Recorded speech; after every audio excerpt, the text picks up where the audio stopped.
పిల్లలకు అప్పుడప్పుడు ఒళ్ళు వెచ్చబడి కొద్దిపాటి జ్వరం రావడం అనేది నిజానికి పెద్ద సమస్యేమీ కాదు. అలాని పిల్లల్లో జ్వరాలను నిర్లక్ష్యం చేయడం అంత మంచిది కాదు. దోమల మూలంగా పిల్లల్లో అప్పుడప్పుడు వైరల్ జ్వరాలు ప్రబలుతుంటాయి. ముఖ్యంగా మలేరియా, గన్యా, డెంగీ జ్వరాలు పిల్లల్ని ఎక్కువగా వేధిస్తుంటాయి. పిల్లల్ని వేధించే వైరల్ జ్వరాల విషయంలో ఎలాంటి అప్రమత్తత అవసరమో ఇప్పుడు తెలుసుకుందాం.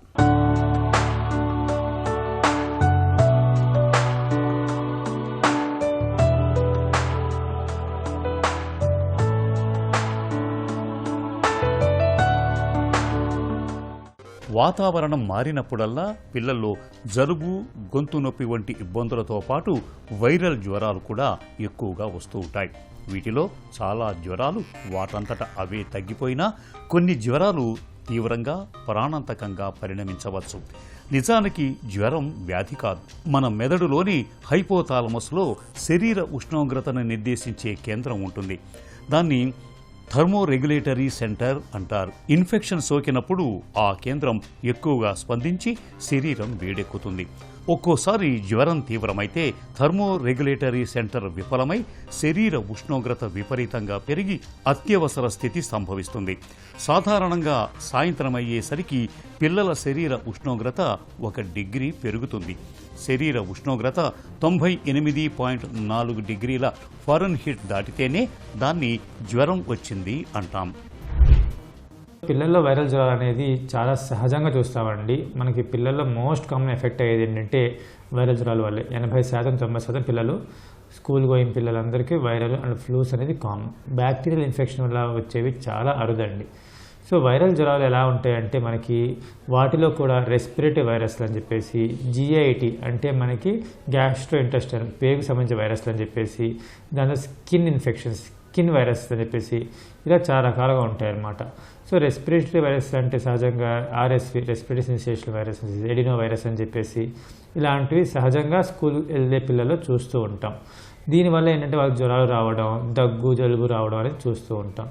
అలాగే మనకి గ్యాస్ట్రో ఇంటెస్టైనల్ వైరస్ అన్నమాట, అంటే పేగుకు సంబంధించిన వైరస్లు, వాటి వల్ల విరోచనాలు అవ్వడం, వాంతులు అవుతూ ఉండడం, ఇవన్నీ కామన్గా చూస్తూ ఉంటాం. సో స్కిన్ సంబంధించిన వైరస్లు కొన్ని ఉంటాయి, వాటి వల్ల మన స్కిన్ మీద ర్యాషెస్ రావడం, లైక్ మీసెల్స్ అనుకోండి, ఇలాంటివి ఏంటంటే మనకి స్కిన్ మీద ర్యాషెస్ రావడం, దాని తర్వాత ఇచ్చింగ్ ఉండడం, దురద ఉండడం, దాంతోపాటు ఫీవర్స్ రావడం, దాంతోపాటు వాంతు విరోచనాలు రావడం, ఇవన్నీ కామన్గా చూస్తూ ఉంటాం. ఇవి మనకి డిఫరెంట్ టైప్స్ ఆఫ్ వైరసెస్ పిల్లల్లో సహజంగా చూసేవి. పిల్లలు జ్వరంతో ఉన్నప్పుడు ఒళ్ళు వేడిగా ఉండటంతో పాటు జలుబు, దగ్గు, తలనొప్పి వంటి లక్షణాలు కనిపిస్తూ ఉంటాయి. ఈ సమయంలో పిల్లల శరీర ఉష్ణోగ్రతను తగ్గించటానికి ఒంటి మీద బట్టల్ని తీసివేసి తడిగుడ్డతో తుడుస్తూ ఉండాలి. చల్లటి నీళ్లలో ముంచిన మెత్తటి గుడ్డను ప్రతి 5 నిమిషాలకు ఒకసారి నుదురు మీద వేస్తూ ఉండాలి. పిల్లల్లో జ్వరం తగ్గటానికి పారాసెటమాల్ మందు వాడితే సరిపోతుంది. 5 ఏళ్లు పైబడిన పిల్లలకు ప్రతి 3 నుంచి 4 గంటలకు ఒకసారి ఒక పారాసెటమాల్ టాబ్లెట్ని ఇస్తూ ఉండాలి. జ్వరంతో ఉన్నప్పుడు పిల్లల శరీరంలో ఎక్కువ క్యాలరీలు ఖర్చవుతాయి. పిల్లలు నీరసించిపోతూ ఉంటారు. ఆహారాన్ని తీసుకోవటానికి ఇష్టపడరు. నాలుక రుచి కూడా మారుతుంది. ఇలాంటప్పుడు పిల్లలకు పళ్లరసం, మజ్జిగ, లస్సీ, కొబ్బరి బోండాం లాంటి ద్రవాహారాల్ని తరచూ అందిస్తూ ఉండాలి. జ్వరం తీవ్రత ఎక్కువగా ఉన్నప్పుడు, ఫిట్స్ ఛాయలు కనిపిస్తున్నప్పుడు, వాంతులు లేదా విరేచనాలు అవుతున్నప్పుడు, శ్వాస తీసుకోవటంలో ఇబ్బంది పడుతున్నప్పుడు పిల్లల్ని వెంటనే ఆసుపత్రిలో చేర్పించాలి. మనం పిల్లల్లో వైరల్ ఫీవర్తో బాధపడుతున్నప్పుడు యాక్చువల్లీ 2 to 3 days అనేది చాలా వరకు పారాసిటమాల్తో అండ్ ప్రాపర్ రీహైడ్రేషన్తో సరిపోయిద్దండి. వన్స్ 2 days 3 days దాటుతుంది, లేదంటే బాబు సిక్గా ఉన్నాడు, ఓరల్ ఇంటేక్ లేదు, సరిగ్గా వాటర్ కూడా తీసుకోవట్లేదు, లేదంటే జ్వరంతో పాటు విరోచనాలు, వాంతులు అవుతున్నాయంటే ఖచ్చితంగా పిల్లల డాక్టర్తో మనం అడ్వైస్ తీసుకోవాలి. యాజ్ ఎ పేరెంట్స్ మనం ఏం చేయాలంటే ఒక రీహైడ్రేషన్, కొంచెం educate food and proper protein diet తీసుకున్నంత తగినంత, అంతేగాని బలవంతంగా పెట్టద్దు. ఎందుకంటే ఆ టైంలో ఆకలి ఉండదు. కానీ ఇచ్చేది ఏదైనా కూడా మనం ప్రాపర్గా వాటర్, లిక్విడ్స్, ఫీడ్ అని ఇచ్చుకుంటూ ఉండి బాబు యాక్సెప్ట్ చేస్తున్నాడంటే చాలు. టెంపరేచర్ హై టెంపరేచర్ వస్తుంటే లూక్ వామ్ వాటర్తో మనం చక్కగా టెపిడ్ స్పాంజ్ అంటాం, అంటే తుడిచేయడం అన్నమాట. కొంచెం గోరువెచ్చని నీళ్ళతో పిండేసి క్లాత్ని తుడిచేస్తూ ఉండడం. పారాసిటమాల్ రెగ్యులర్ ఇంటర్వెల్స్ ఇచ్చుకుంటూ ఉండడం అనేది చాలు.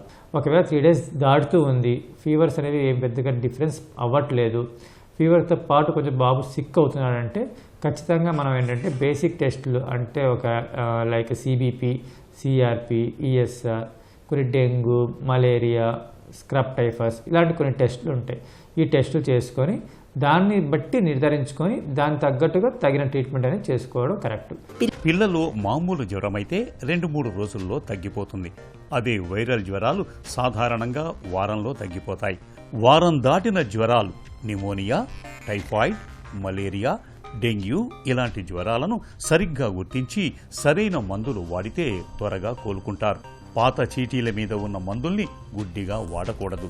చిన్నారుల వయస్సు, బరువు, జ్వరం తీవ్రతను పరిగణలోకి తీసుకొని సరైన మోతాదులో డాక్టర్ మందులు ఇస్తారు. యాంటీబయాటిక్స్ ఎక్కువగా వాడకూడదు.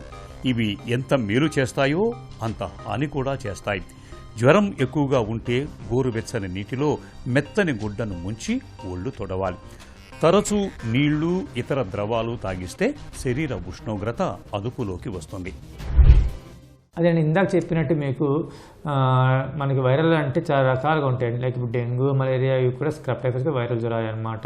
సో దానికి సంబంధించిన ట్రీట్మెంట్స్ మనం ప్రాపర్గా ఎడ్యుకేట్ తీసుకోవాలి. సహజంగా నార్మల్ వైరల్ ఫీవర్స్ అయితే మనకి ఏమి ట్రీట్మెంట్ అనేది స్పెసిఫిక్గా అవసరం లేదు. ఒక పారాసిటమాల్, ఎడ్యుకేట్ వాటర్. అది లేదు మనకి 3వ రోజు 5వ రోజు టెస్టుల్లో మనకి ఒక జ్వరం బయటపడింది, ఫర్ ఎగ్జాంపుల్ ఒక డెంగ్యూ బయటపడింది. అలాంటప్పుడు ప్లేట్లెట్స్ ఎలా ఉన్నాయి, తన యొక్క బ్లడ్ ప్రెషర్ ఎట్లా ఉంది, ప్రాపర్ ఇంటేక్ ఉందా లేదా, యూరిన్ అవుట్పుట్ ఎలా ఉంది, లేదు స్క్రబ్ టైఫస్ బయటపడింది, దానికి తగ్గట్టు ఏం చేయాలి. లేదంటే మనకి దగ్గు జలుబు ఎక్కువ వస్తుంది, ఆర్ఎస్వి వైరస్ అంటాం. సో అదేమైనా బ్యాడ్ అవుతుందా, దగ్గు ఇంకా పెరుగుతుందా, ఎక్స్రే ఎట్లా ఉంది. సో ఇవి ఏంటంటే ఒక పిల్లల డాక్టర్ యొక్క అడ్వైస్ బట్టి చూసుకుంటూ వెళ్ళి ఎలా అవుతుందో ఆ కండిషన్ బట్టి మనం ప్రాపర్గా ట్రీట్మెంట్ అనేది ఆల్టర్ చేసుకుంటూ ఉండాలి. మెయిన్ ప్రివెంటివ్ మెథడ్స్ వచ్చేసి మనం చేయగలిగినండి అవుట్ సైడ్ ఫుడ్ని మంచిగా అవాయిడ్ చేసి, హ్యాండ్ వాష్ ప్రాపర్ చేసి, ఈ దోమల నుంచి అవాయిడ్ చేసుకుంటే చాలా వరకు మనం నివారించవచ్చు. జ్వరం వచ్చిన పిల్లలకు తరచుగా పారాసిటమాల్ సిరప్లు, కాల్పాల్, డిస్ప్రాల్ లాంటివి వాడుతూ ఉంటారు చాలామంది తల్లులు. ఒక్కోసారి వైద్యుల సలహా లేకుండా కూడా ఎప్పుడు కాస్త ఒళ్ళు వెచ్చబడినా వాటిని వేసేస్తూ ఉంటారు.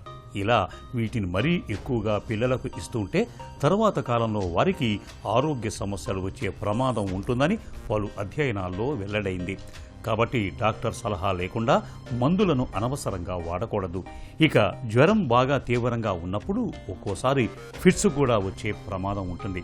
కాబట్టి పిల్లల్లో జ్వరం తీవ్రత ఎక్కువగా ఉన్నప్పుడు 2-3 రోజులైనా జ్వరం తగ్గనప్పుడు వెంటనే డాక్టర్ని సంప్రదించి తగిన వైద్యం అందేలా చూడాలి.